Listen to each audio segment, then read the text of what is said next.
इस कहानी को आपको बहुत पसंद आएगी, इसीलिए इस कहानी को पूरा सुनिएगा, आपको बहुत पसंद आएगी। नीलम की उम्र करीब 47 साल की थी, लेकिन वो देखने में अभी भी इतनी जवान लगती थी कि गांव के लोग उसकी तारीफ करते नहीं थकते। उसका बदन भरा भरा सा था। वो साड़ी पहनती तो उसकी कमर की लचक और साड़ी की फिटिंग से आंखें ठहर जाती। उसके बाल लंबे और घने थे जो वह अक्सर खुला छोड़ देती, और चेहरे पर वह मुस्कान जो कभी कभी इतनी मीठी लगती कि लगता जैसे कोई राज छुपा हो। नीलम का घर गांव के बाहर एक बड़े से मकान में था, जहां उसका पति रामलाल खेती बाड़ी संभालता था। उनकी बेटी रीना की शादी हो चुकी थी और दामाद राजेश अब घर का हिस्सा बन चुका था। रीना शहर में नौकरी करती थी, इसलिए वह और राजेश दोनों ही घर पर रहते, लेकिन रीना अक्सर ऑफिस के काम से बाहर रहती। घर में बस नीलम, रामलाल, राजेश ही रहते थे। राजेश के घर में वह अकेला ही था, इसीलिए वह अब ससुराल में ही घर जमाई बन के रहता था। राजेश के पास भी अच्छी जमीन थी, लेकिन वह अपनी जमीन ठेके पर देकर यहाँ ससुराल में रहता था।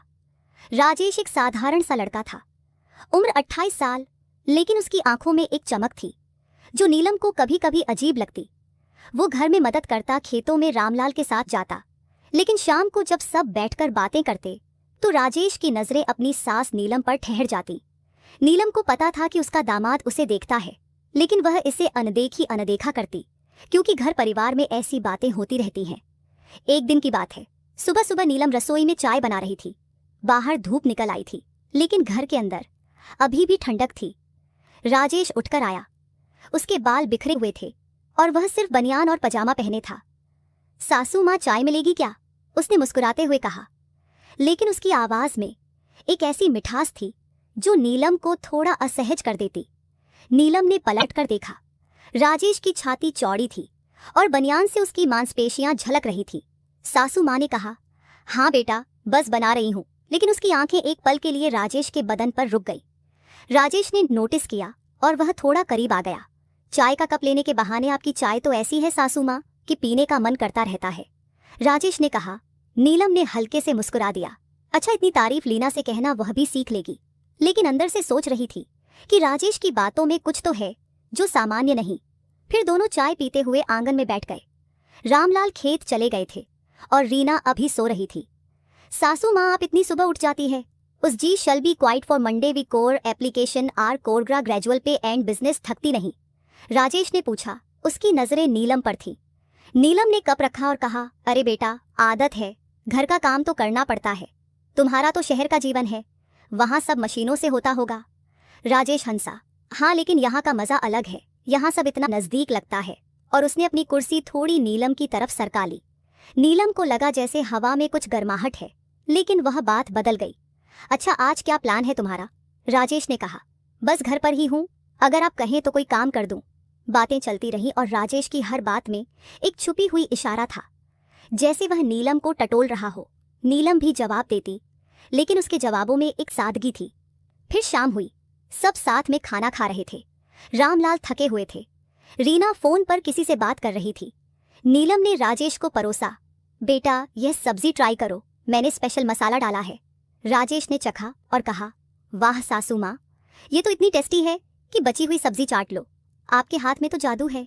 रीना ने हंसकर कहा, मम्मी, राजेश तो आपकी तारीफों के पुल बांध रहा है। नीलम ने शर्माते हुए कहा, अरे बस ऐसे ही। लेकिन राजेश की आंखों में एक चमक थी जो नीलम को बेचैन कर रही थी। खाने के बाद जब सब सोने चले गए, नीलम रसोई साफ कर रही थी। राजेश अचानक आ गया। सासू माँ, मदद करो। नीलम ने मना किया, लेकिन राजेश ने बर्तन उठा लिए। दोनों करीब खड़े थे। राजेश का हाथ गलती से नीलम की कमर को छू गया। सॉरी, उसने कहा, लेकिन उसकी मुस्कान कह रही थी कि वह सॉरी नहीं था। नीलम ने कुछ नहीं कहा, लेकिन दिल में एक सवाल उठा कि यह लड़का क्या चाहता है। अगले दिन सुबह नीलम बगीचे में पानी दे रही थी। राजेश बाहर आया। जिम से आया था वो, पसीने से तर। सासू माँ, यह फूल कितने सुंदर है। बिल्कुल आपकी तरह, उसने कहा। नीलम ने हंस दिया। तुम भी ना बस तारीफ करते रहते हो। लेकिन राजेश ने करीब आकर एक फूल तोड़ा और नीलम के बालों में लगा दिया। देखिए, अब और सुंदर लग रही हैं। नीलम का दिल धड़का, लेकिन वह पीछे हट गई। अरे बेटा, यह क्या? राजेश ने कहा।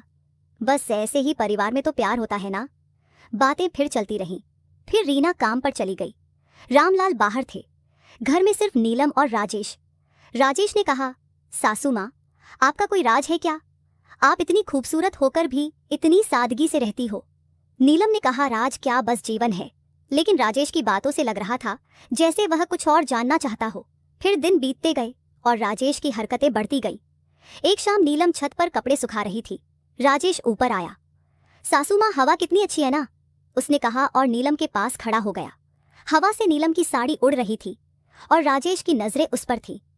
आपकी ये साड़ी कितनी सॉफ्ट लगती है, उसने कहा और हाथ बढ़ाकर छूने की कोशिश की। नीलम ने हाथ हटा लिया। राजेश, क्या कर रहे हो? लेकिन राजेश ने मुस्कुराकर कहा, बस देख रहा था, मटेरियल अच्छा है। नीलम को गुस्सा आया लेकिन वह चुप रही, क्योंकि परिवार टूट ना जाए। रात को रामलाल से बात की लेकिन कुछ नहीं कहा। अगले दिन राजेश ने फिर कोशिश की। वह रसोई में आया। नीलम रोटी बेल रही थी। सासू माँ, मुझे सिखाओ ना रोटी बनाना, उसने कहा और पीछे से खड़ा हो गया। लेकिन वह बोली, बड़ा रीना से सीखो। राजेश ने कान में फुसफुसाया, लेकिन मुझे तो आपसे सीखना है। लेकिन नीलम ने उसे धक्का देकर हटा दिया। फिर एक दिन घर में एक छोटी सी पार्टी थी। रिश्तेदार आए थे। सब हंस खेल रहे थे। नीलम ने अच्छे से सजकर खुद को तैयार किया। उसकी साड़ी चमक रही थी। राजेश की आंखें उस पर टिकी। पार्टी में डांस हुआ, गाने बजे। राजेश ने नीलम को डांस के लिए कहा, सासू माँ, एक डांस हो जाए। नीलम ने मना किया लेकिन सबने जोर दिया। डांस में राजेश करीब आया। आप फ्लेक्सिबल है, उसने कहा और आंख मारी। नीलम ने मुस्कुरा दिया लेकिन अंदर से सोच रही थी कि यह कहां तक जाएगा। फिर पार्टी खत्म हुई और सब चले गए। रात को नीलम अकेली थी। राजेश आया। सासू माँ, आज आप कमाल लग रही थी। नीलम ने कहा, बस अब सो जाओ। राजेश ने गुड नाइट कहा और चला गया जैसे वह नाराज हो गया हो। फिर दिनों दिन बातें बढ़ती गई। राजेश अब खुलकर तारीफ करता, सासू माँ, आपकी स्किन इतनी स्मूथ है, क्या राज है? नीलम कहती, बस नेचुरल। फिर समय बीतता गया और घर की दिनचर्या में राजेश की मौजूदगी अब एक आदत सी बन गई थी। नीलम अब सतर्क तो रहती, लेकिन राजेश की बातों में वह डूबने लगी थी, जैसे कोई पुरानी यादें ताज़ा हो रही हों। एक सुबह की बात है। नीलम घर के आंगन में झाड़ू लगा रही थी। धूल उड़ रही थी और सूरज की किरणें उसके चेहरे पर पड़ रही थी, जिससे उसकी त्वचा चमक रही थी। राजेश बाहर आया। वह अभी अभी नहाकर आया था। उसके बाल गीले थे और टॉवल कंधे पर रखा था। सासू माँ, आप इतनी मेहनत क्यों करती हो? मुझे करने दो ना, उसने कहा और झाड़ू लेने के बहाने नीलम के करीब आ गया। उसका टॉवल गिर गया और वह झुककर उठाने लगा। अरे बेटा, मैं कर लूंगी, नीलम ने कहा, लेकिन राजेश ने झाड़ू पकड़ लिया।